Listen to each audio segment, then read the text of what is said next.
Hey, I'm Guy. I'm John. It's our YouTube channel. Subscribe to this channel and give this video a like. We have this thing called a podcast below in the description. Check it out. Podcast is brought to you by DraftKings, which we appreciate. We got a league. Get in the Haberman and Middlecoff DraftKings League.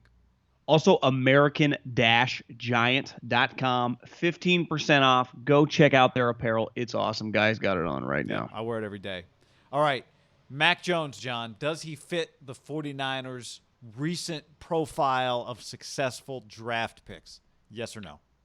I did a little breakdown / got this forwarded to me by one of our listeners, Robbie, who, knows his stuff. And it just got me thinking. Robbie. It got me thinking about, this has there's some validity behind this. Because right now, you can't even make it up. The snowball avalanche flying down the hill with Mac Jones to the night. It's like Kyle's waiting at the bottom, and the avalanche of Mac Jones is coming right at him. It's not even disputable anymore. And I think when you look at their first-round picks of this kind of era, their biggest mistake came the first year. I mean, when they took Solomon Thomas, when they were drafting 3rd overall. Actually, at the time, they were drafting 2nd, and they traded back one spot with the obviously the Chicago Bears for Trubisky. But it was a disaster. I mean, you took a guy that you didn't think – it never crossed your mind to pick up his 5th-year option, who is now on another team. It just doesn't get any worse than that. You could say, well, it does get a little worse. Ruben was an epic disaster. He was at the end of the first round. So it's like there is more room for error. And I think it was easy to understand. Solomon Thomas was a tweener. He didn't have a position, and he failed miserably. He's just he's a backup. When I say it failed, he might have, assuming that he comes back from that devastating knee injury, he might have an 8-9 year career. But he's not the 3rd overall pick. He should have been a 4th-round pick. Ruben actually was an elite talent, and I give them credit for he's a top 5 guy in a draft talent. He was just the character stuff came true, right? It came to fruition. You couldn't trust him, whether it was not naivete, whether it was whatever it was. Yeah, it's him. I blame him. Maturity. Then what do? The next year, Guy, they pivot. They go McGlinchey, who's the complete opposite, right? Pure position, a tackle, big, high floor, super tough guy from Notre Dame, right in the trenches with Quentin Nelson, Quentin's going right to the Hall of Fame. Just those two guys, 69 and 68, just, road grading. Well, it turns out, not ideal. His athleticism is a disaster, and Colton Miller, the guy who went after him, just got extended. And if they could do that over, they wouldn't even hesitate to take Colton Miller, correct? Correct. And what did they lean there? Scheme fit, just plug-and-play guy. Kind of the way we talk about Mac Jones. Disaster. The next year, they did not overthink it. Because who thought Nick Bosa, it's is he really going to be as good as his brother? Blah, blah, blah. Well, he was elite. And he was awesome. And they didn't overthink it. They just took the blue-chip guy, and they nailed it. And then last year, Kinlaw and Ayuk actually fit huge swings for the fences. Kinlaw, we were talking before we recorded, there's this viral pic going. He looks he's fucking enormous. He is enormous. And his tape was not top 15. What was top 15 and really top 10 was 6'5.5". He was huge, traits, strong, baby. All traits. And Ayuk, where you went God, his combine, remember, he didn't run that fast. And John Lynch came out and said, I was told by Herm Edwards, and we believe this. His tape said he was fast. Herm said didn't he have a hernia or something that slowed him down at the combine? We think he's a low 4.4 guy. And you know what? They were right. He came to the team immediately. They're speed demon. So the guys they've hit on were all traits guys. Think about the guys they missed on. CJ, just comes from Iowa, pro style, plug and play with Kyle. Disaster. Pettis.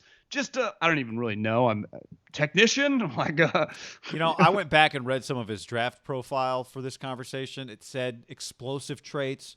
I can tell you this, having watched him in college, I thought it was a stunning pick when they made it. He did not feel like a second-round receiver from a trait standpoint. The production had been very high his last year at Washington with playing with John Ross. I guess his last year was without John Ross, but the year with John Ross is when they played Alabama in the playoffs, right? Yep.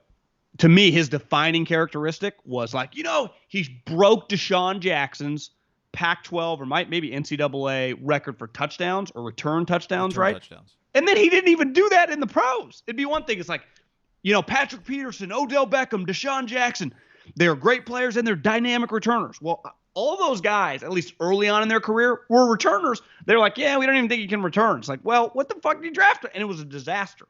And a couple guys that it doesn't always work, but Akello, Long, right? Just the Seattle corner. He didn't have the instincts to play corner, but that's, to me, a trait pick. Fred Warner, speed, a trait pick. Now, Fred Warner was a good player at BYU. I had buddies in the NFL who were like, God, I love Fred Warner coming out. I didn't maybe think he was going to be the best linebacker in the league, but the guy was a stud.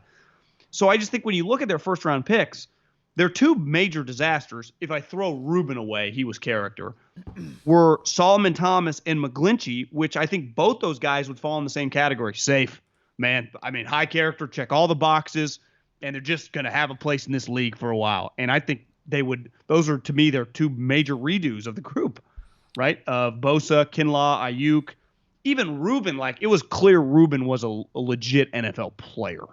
It was like, Reuben, you can't let this girl come follow you to Tampa Bay on a road game, right? Yeah. Like, yeah. Well, it was them taking a risk because they saw the traits and the production. Yeah. I mean, he was the total package on the field. He was starting middle linebacker. Maybe from some Alabama. health questions. So what? To me, Mac Jones is like a McGlinchey. Like that McGlinchey's a problem for, as of recording this right now. They have not picked up McGlinchey's fifth-year option. If you just said, John, I haven't dug into this, I have no inside information, I'd say it's like 50-50. I think they're kind of torn. They're like, hey, he's a tackle. Let's just pick it up. I bet there are conversations going on where they're like, let's just not pick it up. Yeah. And I if they don't pick it up, I'd say that's probably the right decision. You don't want to chase a miss. Don't. If you're going to do it because you think he can be better, not because he was a first-round pick. Don't you think that's good life advice? Like, don't chase misses. Absolutely. Like, just fucking pivot. Like, it's okay. And to me, it's Mac Jones like McGlinchey. But okay, so we have to talk about how this relates to Mac Jones, though, right? Physically, what is he? What are his traits? I got a DM from McKay who said, I don't care about the Niners, but I like the podcast, so thanks, McKay, on Instagram. But he said Mac Jones, is Mac Jones sneaky athletic? I think you told me something before the podcast that surprised me a little bit in terms of Mac Jones's physicality. Yeah, I said it either on our last podcast or two podcasts ago, and be like, well, guys, like, your prototypical Rivers, Eli, those guys like 6'5" pocket quarterbacks. And then I got a DM from our buddy Crocky. He's like, bro, look at his measurables. He's a shade over 6'2". In my mind, and I went on Gottlieb's show the other day, and he brought up, well, wouldn't you, Rivers and Eli, and we're not even talking like Peyton and Brady, who are both behemoths. Like, there's a reason why, Dwayne Wade is an outlier at a 6'3.5", 6'4" shooting guard, right? Most shooting guards are 6'6", 6'7". Like, Phillip Rivers, and you and I have stood next to him, is fucking massive. Flacco, Eli, these guys are huge. Mac Jones is Jimmy Garoppolo. I don't know. I just had it in my head. He was 6'4", and then I looked at the measurables. I'm like, he's basically the same size as Zach Wilson, who we questioned how tall he was, and then he hit 6'2". It's shocking to me. What would you have guessed before I told you or even brought it up? Because, again, I just assumed. 6'4". He ain't 6'4". Burrow, 6'3.5".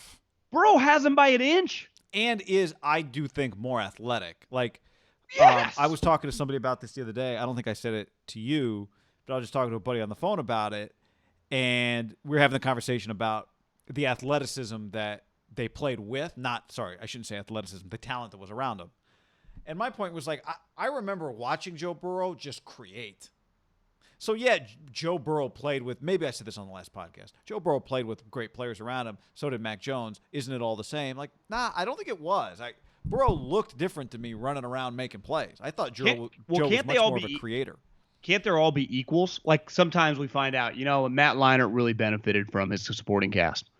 Sometimes guys, like, they're part of that group, right? Like, maybe it turns out, maybe Tua and Mac turn out not to be, but, like, was Najee better because you couldn't stack the box because of the wide receivers? No, probably not. I watched Najee. I think he's like a legit first-round running back, right?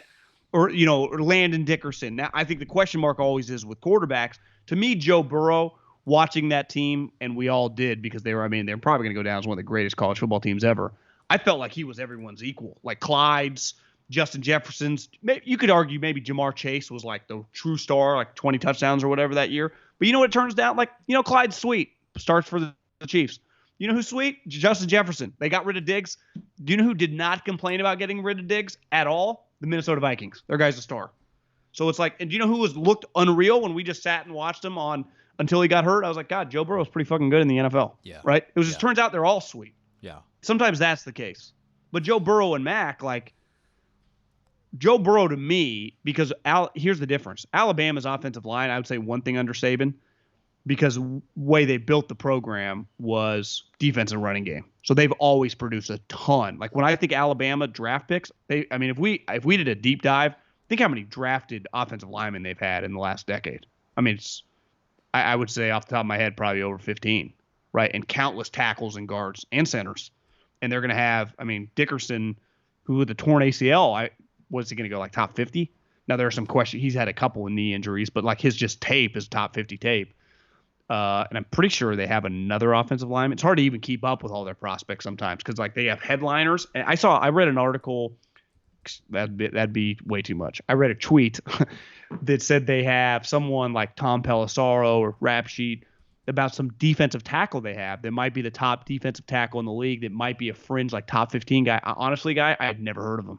It just shows you at Alabama, it's like they have guys that go in the 20s. You're like, God, I didn't even know. Because you're like Surtain, Judy, Ruggs, Waddle, Mack. And then they got like three other guys that also go in the first round. That's just part of their program.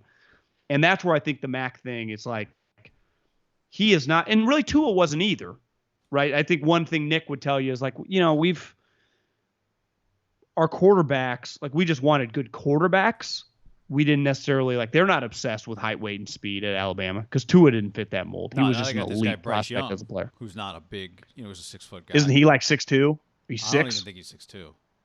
Yeah, so I just think they look more for like who they think is going to be best in their system, which at Alabama, I think it's easier at Alabama to go like Mac Jones or Tua or even this Bryce guy. More than likely, they're going to all be really good because they nail all the things around them, right? Like their running backs have.